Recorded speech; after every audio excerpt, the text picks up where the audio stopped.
जिस शख्स ने ज़िंदगी में सरकार दो आलम सल्लल्लाहु अलैहि वसल्लम से इश्क नहीं किया, उस शख्स ने खुद को जिंदा ही जहन्नम में डाल दिया।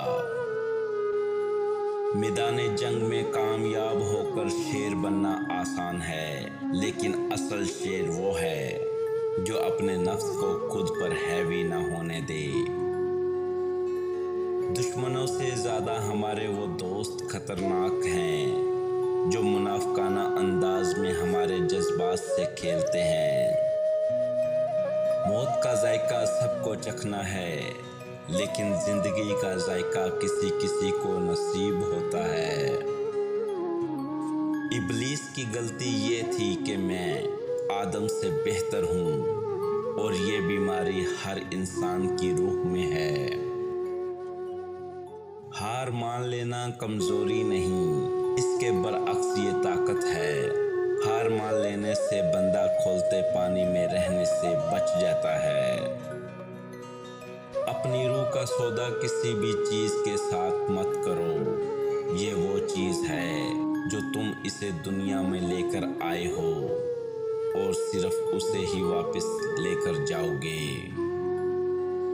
पानी जिस्म को पाकीज़ा करता है, और आंसू अना को, इल्म अकल को पाकीज़ा करता है, और मोहब्बत रूह को पाकीज़ा बना देती है। जो कोई भी बगैर मुर्शद के रास्ते पर चला, वो शैतानों की वजह से गुमराह और हलाक हुआ। अगर मेरा इल्म मुझे इंसान से मोहब्बत करना नहीं सिखाता, तो एक जाहिल मुझसे 1000 दर्जा बेहतर है।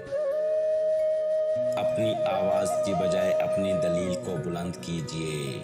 फूल बादल के गरजने से नहीं, बरसने से उगते हैं।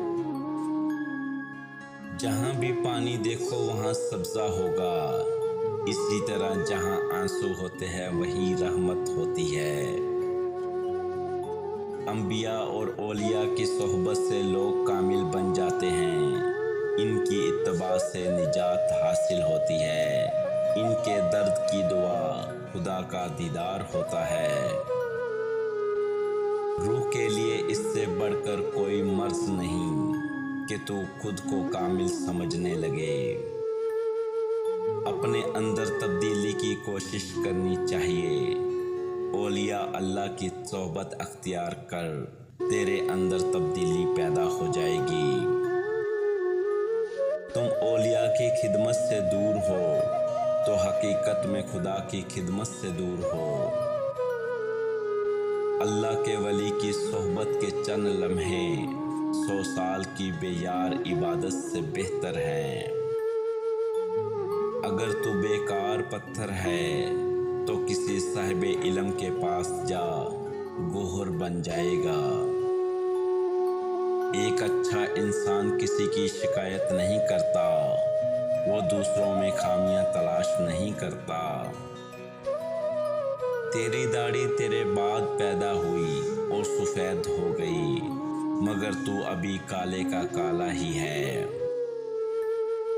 खलूस जाहिल को इल्म से बदल देता है, और खुद गर्जी बड़े से बड़े आलम को जाहिल कर देती है। बेवकूफ़ की सोहबत से तन्हाई बेहतर है, लेकिन तन्हाई से बेहतर है कि अच्छे लोगों की तलाश जारी रखो। यकीनन तुम एक दिन